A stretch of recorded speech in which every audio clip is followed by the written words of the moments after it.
Hey, what's up, everybody? True Boxing here. Thank you for coming back to get hit with the truth. So today we are doing the Champions Report on the IBF, the International Boxing Federation, as we are going to cover all titles from 122 pounds all the way to heavyweight, and champions in those weight classes. This is the 5th edition of 2024, as it's my bi-monthly report that I do, updating everybody. Before we get into that, if you could smash the like button, leave a comment, or subscribe to the channel, I really do appreciate any and all support that I can get as I continue to build my channel here. So we're going to kick it off.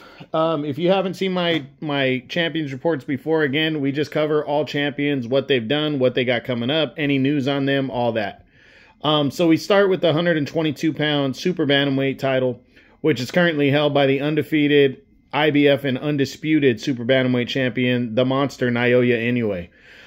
At the end of when I did my last champions report, I think Inoue had just defeated TJ Doheny at the beginning of September to retain the undisputed title.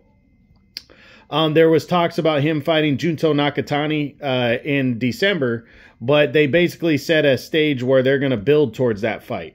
So basically there was two options on the table, and just a couple days ago it was officially announced that Inoue returns on December 24th, Christmas Eve, in Japan to defend his IBF and undisputed title against his IBF and WBO mandatory challenger Sam Goodman of Australia. Goodman's an undefeated contender, so it's a good matchup right here. I'm looking forward to this fight on December 24th, so it should be a good one. So we'll see what happens in that one. I'll give my my prediction when I do my breakdown video towards the beginning of December for that fight. Next at 126 featherweight, the reigning champion there is Angelo Leo. Leo is actually the new champion. He captured the belt back in August when he scored an upset 10th round knockout victory over Luis Alberto Lopez. There hasn't been any real talk about what Leo's going to do since that win.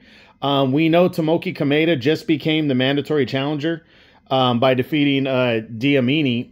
And now it's going to be, we don't know what's going to happen. We don't know if it's going to be, if he's going to have to make a mandatory or if he's going to be allowed to make an optional defense. The last mandatory fight that happened was back in March when Rhea Abe challenged Luis Alberto Lopez for the title, coming up short. So are they going to order another title fight to happen next, or are they going to allow Leo to compete in another fight? Realistically, I think if Leo competes in another fight, it would be against Nick Ball to unify belts. I think the IBF might grant him that as long as he makes his mandatory after that. So we'll see what goes down. I think by the end of year champions report, we're gonna find out what he's gonna be doing for sure. What Leo's gonna do. Next at 130 super featherweight, the champion there is Anthony Kakachi. Kakachi returned to action in September, but it ended up being in a non-title fight when he took on veteran former two-time featherweight champion Josh Warrington on the big Riyadh season card. He got a kind of an uneventful, underwhelming unanimous decision victory to keep himself in the serious mix at 130. We know that he's going to be defending, he's been ordered by the IBF to make his mandatory defense against Eduardo Nunez next. Now they said that fight's going to be going to a purse bid or in early November if they can't work out a deal. So we'll see what goes down. I don't think that fight is going to take place before the end of the year, but I'm hoping it's formally announced by the end of year champions report. Next at 135, the reigning champion there is Vasily Lomachenko. Well, Lomachenko has stuck to his word, taking the rest of the year off. I have heard nothing on who he could possibly be fighting next. We know his number one contender is William Zepeda, but William Zepeda is the number one contender for all the belts. And the talk is still that he could be fighting Shakur Stevenson next for the WBC title, early in the year. So we're going to see. I think Lomachenko is going to start letting everybody know what he's planning on doing towards the end of the year. Right towards the end of the year, we might start hearing some kind of word. I'm not sure if we're going to have confirmation, but That's what I'm expecting and hoping for from the Lomachenko camp. Next at 140, which is junior welterweight, the reigning undefeated champion there is Liam Paro. And Paro officially announced his first title defense is going to take place on December 7th in the main event of a DAZN card from Puerto Rico when he battles Richardson Hitchens, his mandatory #1 challenger. Paro captured the title from defeating Subriel Matias back in June in Puerto Rico, and now is going to return there to defend his title against his mandatory challenger, Richardson Hitchens. Hitchens got an upset. Well, not upset. Hitchens got a controversial decision victory over Gustavo Lemos back in April to become mandatory. This is going to be a good fight. I'm going to do my breakdown video on this fight in a couple weeks, so you'll see what my prediction is on that. Next at 147 pounds welterweight, the reigning and undefeated champion there is Jerome Boots Ennis. Boots is set to return on November 9th to defend his title against Karan Chukhajian in a rematch from their January 2023 bout, in which Ennis took a one-sided decision over over 12 rounds, as Chukhajian really didn't seem interested in fighting. Boots captured the interim title with that victory. So now they're going to rematch on November 9th on DAZN. I'm not doing a breakdown video of this fight, so I'll fill you in right now. I'm taking Boots to win this fight by knockout and retain his IBF championship. He'll main event a DAZN card that's it's called Two Kings, as Bam Rodriguez defends his 115-pound title in the co-feature, so that should be good. There's also been talks that Boots is planning a move to 154, so by the end of the year, Boots might not be the IBF champion anymore. We'll see. Next at 154, the reigning undefeated champion is Bakram Murtazalayev. Murtazalayev made the first defense of his title in October when he battled Tim Tszyu, the former champion.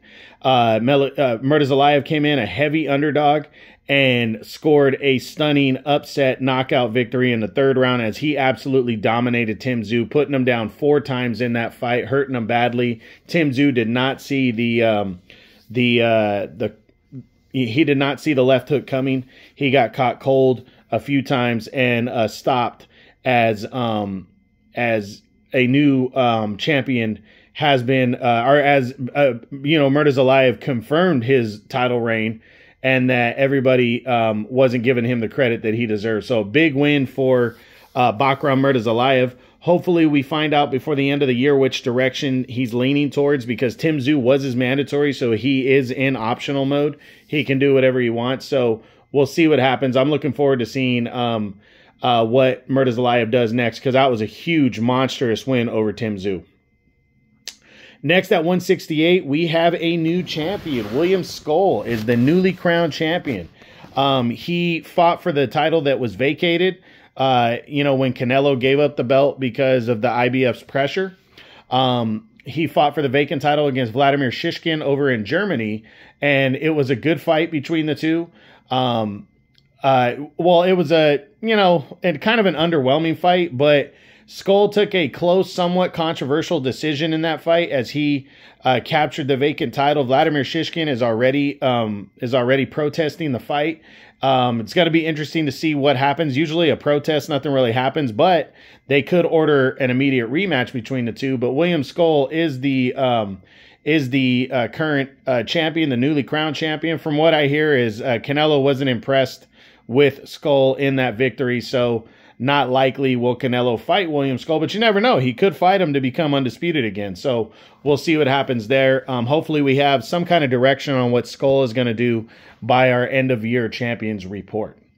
Next at 175, light heavyweight, still the IBF, and now the undisputed light heavyweight champion of the world, the undefeated Artur Beterbiev. Beterbiev came in and took on Dimitri Bivol. on October 12th as they collided to unify all 4 light heavyweight titles for the Undisputed Championship, and Beterbiev was able to secure a very close 12-round majority decision victory with that. Immediately, Turki Al-Sheikh disagreed with the judges' scorecards. He thought Dimitri Bivol won the fight, and a lot of people did. It was very close, though. I personally had the fight a draw, but Turki Al-Sheikh has the wheels in motion for a rematch between the two. We don't know when the fight would take place as of yet, but they're talking rematch. There's also been talks of them having an interim fight in between.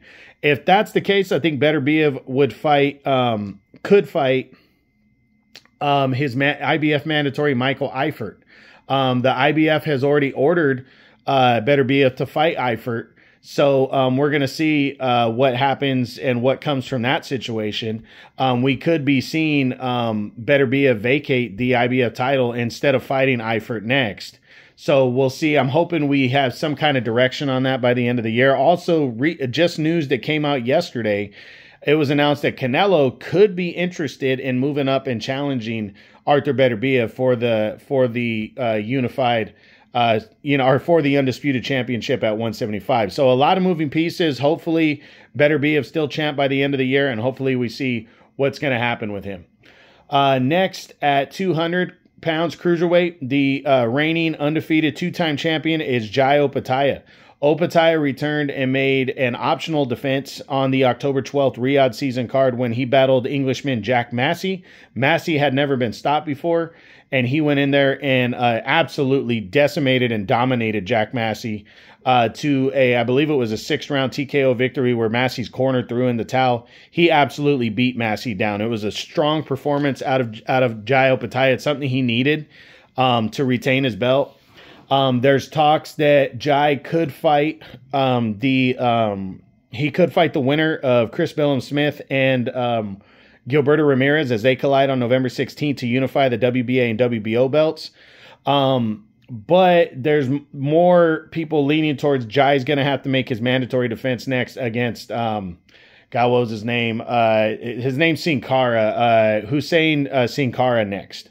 So we're going to see what happens. We're going to see. I personally think that's what it's going to be. I think the IBF's going to order him to make that mandatory defense. Honestly, I think he could return as early as the Fury Usyk 2 undercard on December 21st to fight. But I'm leaning more towards January, February when we see Jai back in action defending against him. So going to be a good one. I can't wait to see it. I can't wait to see what happens. And again, hopefully we have more clear direction by the end of the year. Champions Report. Next at heavyweight, the reigning